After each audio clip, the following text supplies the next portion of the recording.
So now we can move on and reduce it further down to area objects. So what I want to talk to you about next is the centroid location for an area. And remember our formula from before when we talked about the volume. It was x bar is equal to the summation of x tilde dv divided by the summation dv. I now take this down to an area, or like I'm going to talk about areas only now, and therefore I'm going to call it the summation of x tilde dA divided by the summation dA.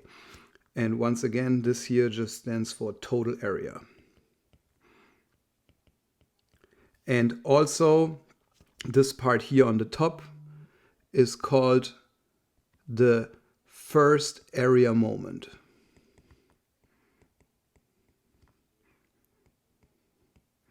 So you sometimes read in textbooks first area moment. Why is it an area moment? Because you have an area times the lever arm, and something times the lever arm is considered a moment. And later on we'll talk about second area moments, but for now this is the first area moment because x is linear in this case. And I want to now show you how to really bring this down to more like a numerical sense. We're not solving the problem yet, but I want to show you with these pictures down here how we can really make this equation a reality and how can we integrate over dA. So let's go to those pictures, and for now I just want to focus on these two and let's analyze them first. So I have an area that has a right angle down here at the origin of the coordinate system, and there's just a random shape here, right? And that random shape is defined by the function y, which also is a function of x in this case. Of course, it could be a function of y as well, but here in this particular case, let's just pretend it's a function of x. So that means for every x value, I get a corresponding y value. You know this from other classes, of course. This area has a centroid location. So that is pretty much where all area elements balance, just like we talked about before. And that has a distance to the origin. So that distance is defined as x bar and y bar. And that is exactly what we wrote down here, right? So x bar is equal to something. And now we want to talk and look into this equation a little bit more. So what is dA, right? So that is a component that we have. So actually, in fact, we have two components. So I'm going to put my equation up here. X bar is equal to summation x tilde dA divided by summation dA. So I need to know two things. I need to know what is dA and what is x tilde. So again, we're dealing with this form here. And so now I'm going to move to the right side and I want to focus on the drawing here.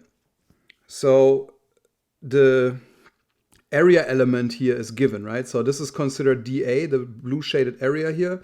And again, for every x value, so if this is my x value down here, then I get a height for that value, right? So I can now define this height by the function f of x.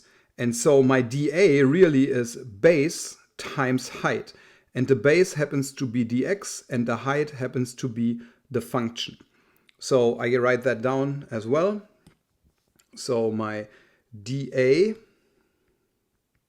is really equal to y times dx. And this is the base and this is the height. And of course, this is also equivalent to f of x times dx. And now I pretty much almost done. I need my second component, and that is defined down here. So for every dA that I analyze it at x. And that means that for this dA, the distance to my origin must be x tilde, and that is x, right? And so that goes here. So I already understand that my x tilde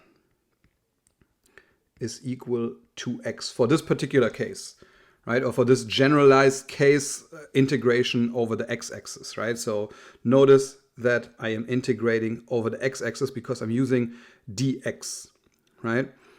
And so now I am effectively done here.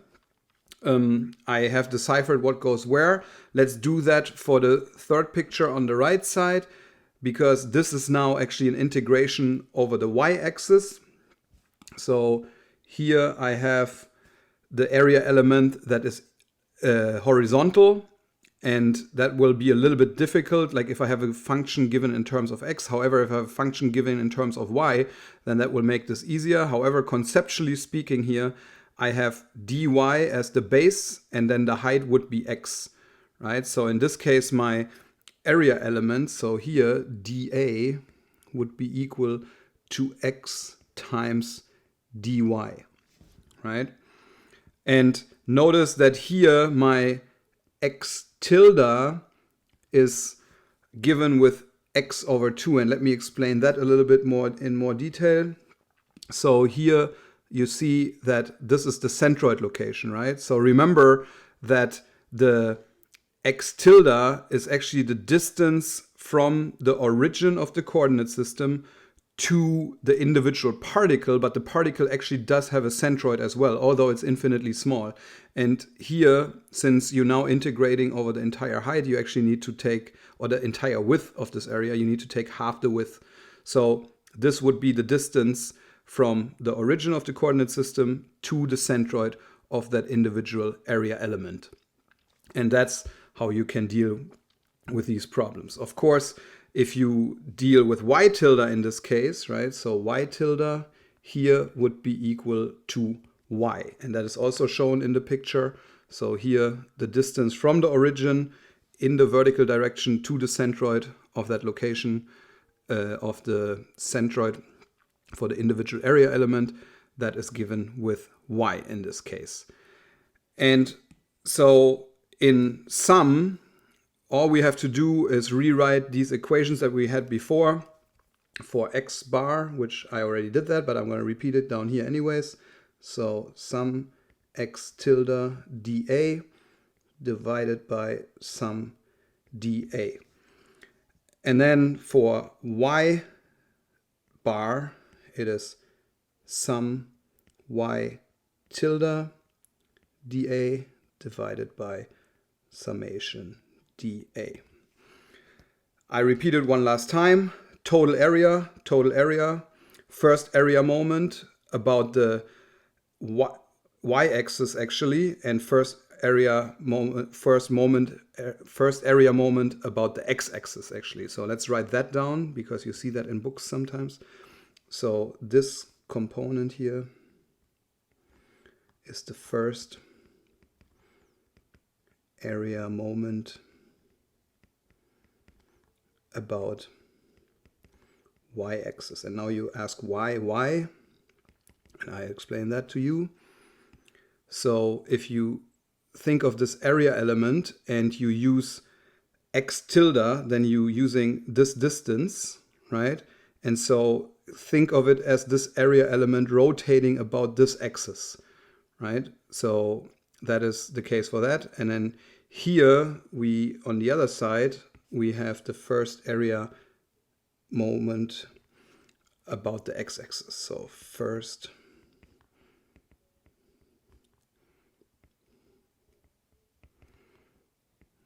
about the x-axis. It's a little bit counterintuitive because you see a y in that equation, but that's exactly how that comes across. So let's take a look at this part here now. So if I take this area element and rotate it about the x-axis, then I have to use y tilde as a lever arm. So that's why it is the first area moment about the x-axis. And I think that concludes that component. So we now brought down the actual formula for the centroid location to a centroid location of an area. And here we're doing dA, but ultimately we're actually taking it down to dx. And I will now down here give you more instruction on how to do that, but please note that we're actually not integrating over dA. I mean, ultimately we're doing that, but we are really numerically integrating over dx. So we bring it down to one variable along one axis, either dx or, if you look at this case here, dy. So, and this side here would be more beneficial if you have a function that's not f of x, that's actually like a function of y. And if you use this picture here, then it's better to integrate over dx when you have a function that is f of x. So this is more appropriate for f of x. This is more appropriate for f of y. So I'm going to zoom that in so that you can take those two pictures and take a second look at it. But then I will move on and write down the actual steps to how to calculate these things, and then we will apply it. So let's move on. So you see we really have 4 steps to do that. So here comes the instructions for finding the centroid location of an area. And first what I have to do is I have to choose an appropriate differential element dA. So first choose an appropriate differential area element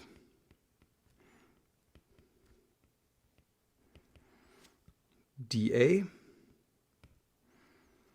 at a general point.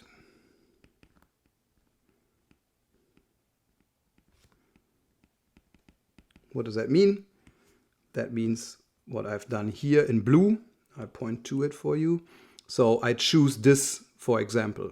Or if I had my function of y, I would have chosen this. But I'm going to stick with the middle picture now for the instruction here.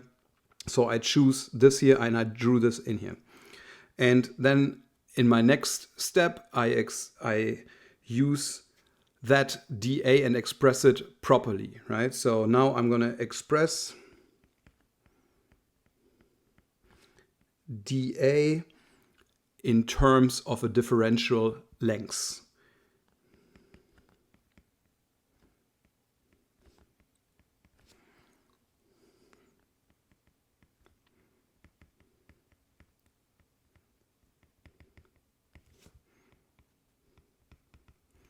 And usually our initial goal would be to do it in terms of dx, but sometimes you also might to do it in terms of dy. So let me zoom in to show you what I did there, or what the second step. I mean, the second step is technically connected to the first step, because once I choose dA, I kind of also define if I want to integrate over dx or over dy. Again, for now I stick with dx. Once I've done that, I need to pretty much define the centroid location. So define the centroid coordinates, or determine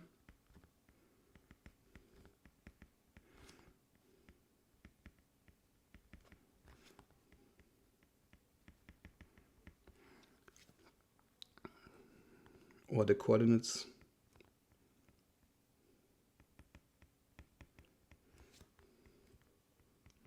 for x tilde y tilde.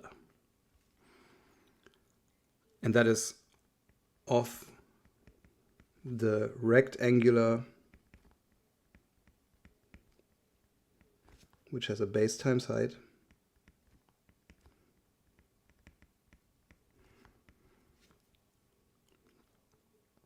element.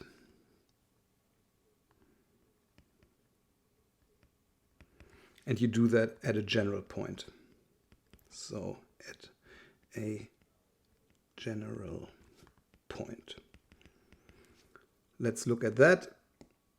So if I look at that here, I pretty much decided, hey, I have my dA here in my first and second step.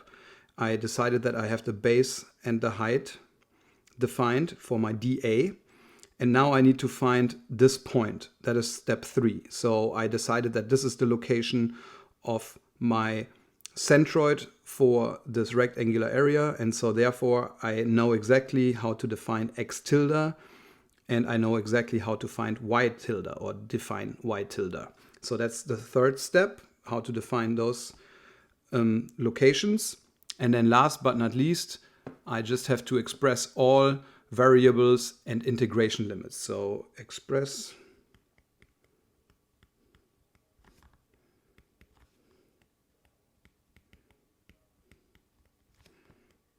and integration limits.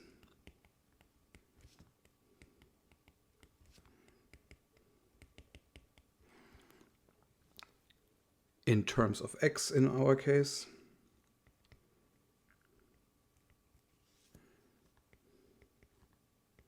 But you also might do it in terms of y. I'm not doing that here. Depending on the differential element, and then you integrate. And then integrate. You can also call that solving it, right? So you solve equation. Let me go back to my picture up here to explain that. So what would I have to express? I would have to express my integration limits here, for example, from 0 to whatever this value here would be. And then I integrate my function from a to b, and then I have solved it.